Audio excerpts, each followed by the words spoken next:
Her laughter pierced through the walls before I even opened the front door.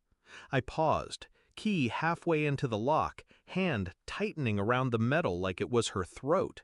The kind of laughter that doesn't come from humor. The kind that needs an audience. I stepped in slowly, quietly. I've learned that noise ruins observation. There she was, April, perched on the armrest like some queen on a plastic throne, wine in hand, legs crossed for display, not comfort. She wore the blouse I bought her in Milan, and the smile she perfected for strangers. Her friends circled her like disciples around a burning bush. "He doesn't even have a job," she barked, and they howled in reply. "Can you imagine? My boyfriend, the stay-at-home philosopher?" I stood in the doorway, silent, watching. None of them noticed. I had become invisible. I left the room without a word, walked to the master bedroom, and shut the door without slamming it. There's something powerful about silence, especially when you own the building they're laughing in. I lay on our bed for hours, fully clothed, eyes open. Her laughter echoed through my skull long after it had died in the hallway. I wasn't hurt, not in the way she wanted me to be. Not humiliated, not emasculated. I was calculating. They thought I was unemployed, useless, leeching off April's hospitality, her connections, her grace.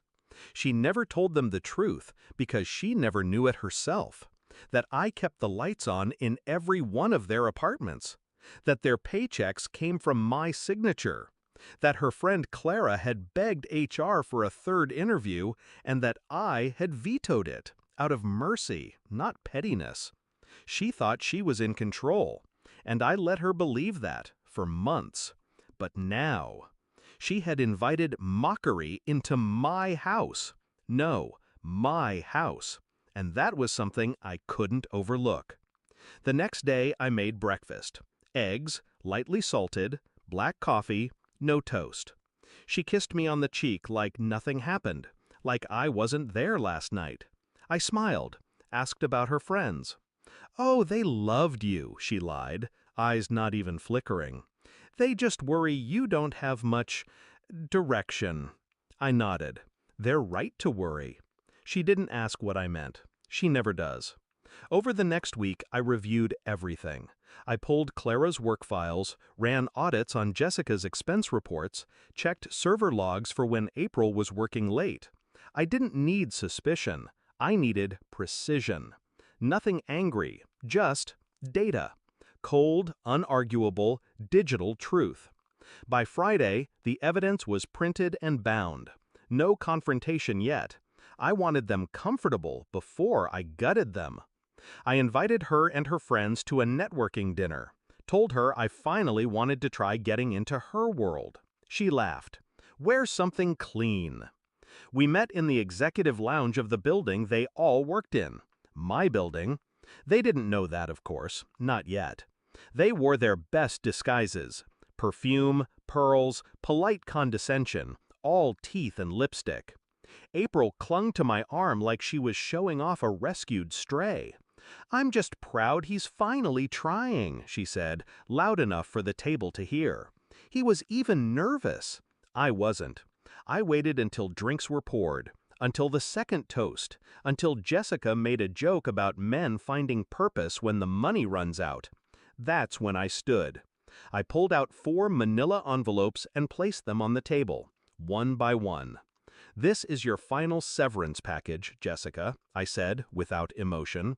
"Clara, yours is a little thinner. Fabricated credentials. We'll be pressing charges."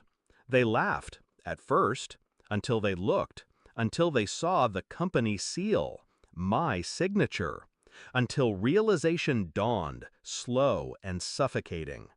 April's face lost all color. "What is this?" "My company," I said, coldly, "and you just got your friends fired." She followed me out into the hallway. The party had disintegrated. The air had turned to ash. "You lied to me," she said, but her voice was brittle now, hollow. "No," I replied. "You never asked the right questions." She trembled. You planned this? I turned to her, calm, composed. No, April, you planned this. When you chose to humiliate me. When you laughed. A pause. Then I added, you mocked the man who pays your rent. I didn't know. You didn't care. She tried to touch my arm. I stepped back. There's more, I said. I handed her one last envelope. Inside, a termination letter, addressed to her. Her role dissolved. But I don't even work for. You did. You just didn't know it. I walked away before she could cry, if she did.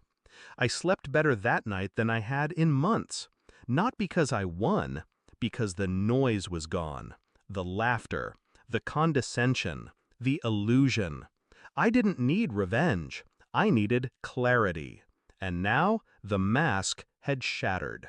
She showed them who I wasn't, so I showed them who I was. Finality isn't always loud. Sometimes it walks out without saying goodbye.